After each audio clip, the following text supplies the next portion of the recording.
มันกำลังขึ้นเนาะบางใหญ่ดีนี่คิดว่าเป็นของเราเอาแล้วของเราจะไปบ่ผมว่าใช่ของเราของเราไปเราเองคนเลยแล้วก็ไปร้อนมุมลูกไอ้แข่งกับบางนี่โอ้ตัวว่าไอ้แข่งกับบางนี่พร้อมกันไอ้ขึ้นก่อนเด้อบางนี่ให้ดูดได้ทงใช่ป่ะไอ้ขึ้นก่อนเด้อได้ป่ะเกินมีแต่เอาสิแบกขึ้นเมื่อเด้อบัดนี้เด้อว่าไอ้สิขึ้นก่อนไอ้ขึ้นนี่แจ้งให้กินหน่อยนะไป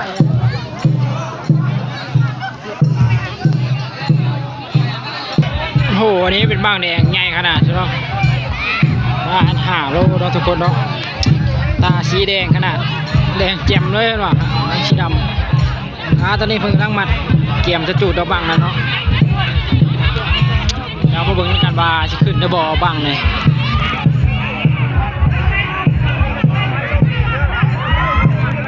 ลงมาแล้วเนาะ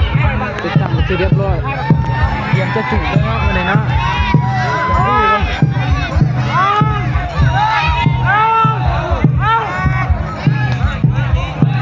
ครับ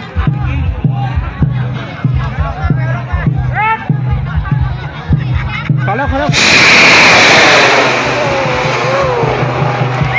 ไกลดีทุกคน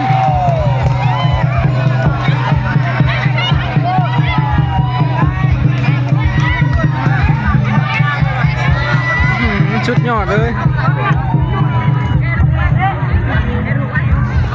มีบางใหญ่กำลังขึ้นเนาะ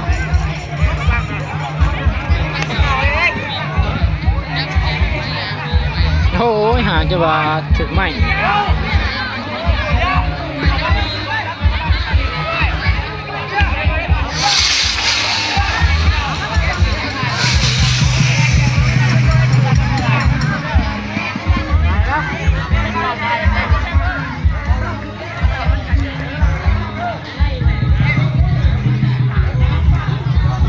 นี่เป็นกำลังติดตั้งขึ้นไปเนาะทุกคน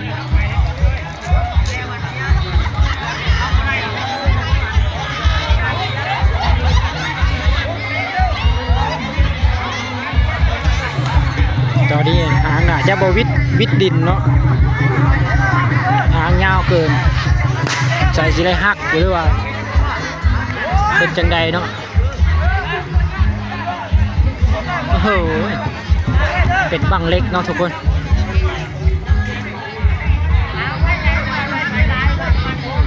เป็นบังเล็ก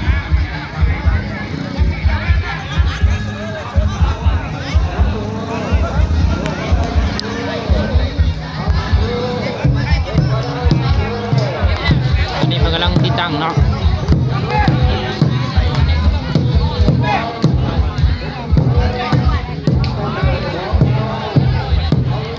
ใส่ลูกใส่คือลูกแค้นเนี่ยเนาะบังเล็กอ่ะฝั่งนี้ว่าจะขึ้นได้บ่เนาะ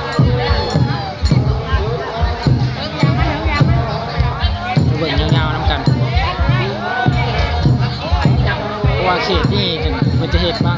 งเล็กหลายเนาะทุกคนบางอย่างจะบ่หลายไปไหนเราเป็นบางบ้านเนาะบ้านน้อยกันบ่หลายถ้าเป็นบ้านใหญ่เนี่ยโอ้ยมีแต่บ้างเล็ก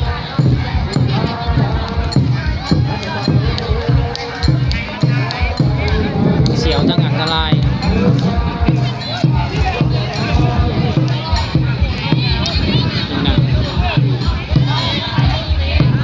ยำโลดยังไม่บอกเห็นหรอเขาจุดเสือบ้างจะแตกอ่ะโอ้ยมันต้องบึ้งที่ขนาดมันไหลน้ำเลย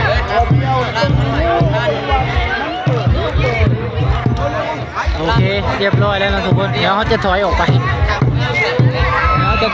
ก่อนเนาะอันตรายบางเล็กเอาแซมคูว่าวเลย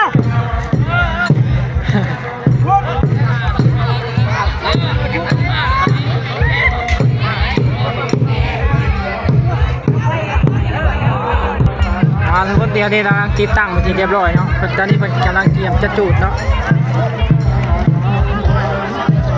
เดี๋ยวให้ทุกคนถอยออกมาก่อนเนาะ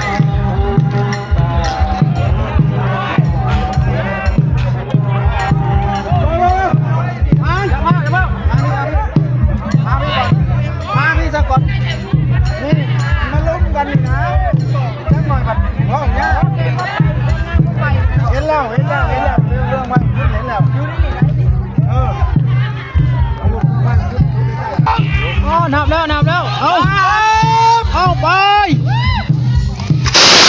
โอ้โหกระจุยดูคนโอ้ดูแตก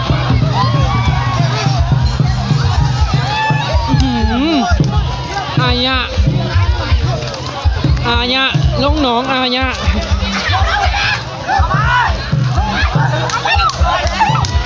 อ้าวลงไปก่อนแล้วทางไหน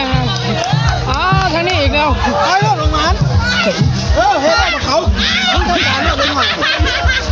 ปากกับมี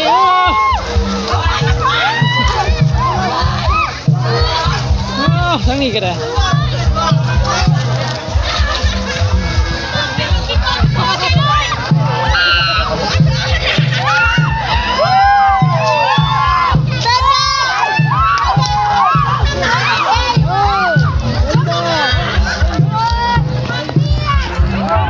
อาหารเบิ่งทั้งห่างคือเก่าเนาะ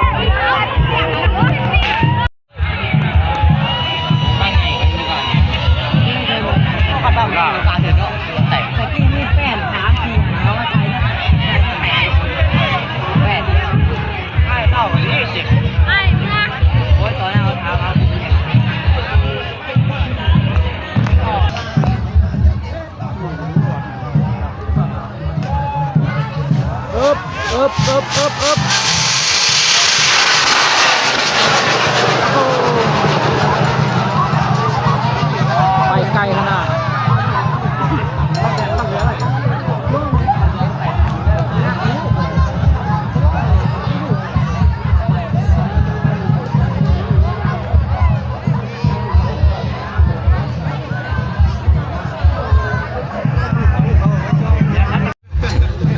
โอ้ยบุญมีเลยจะไปจุดอ่ะบางไฟตัวใช้คือพวกเขา อนุญาตจากขอนวนสีแดงลงนะห้ามไม่เลิก มันเปื้อนประตูเอ้ยใครจะมันเปื้อน เรื่องการเล่าเนี่ย มันเปื้อนอย่าเฝ้าหา คือว่ามันคือรถลงไฟ มันเปื้อน นั่นหรอ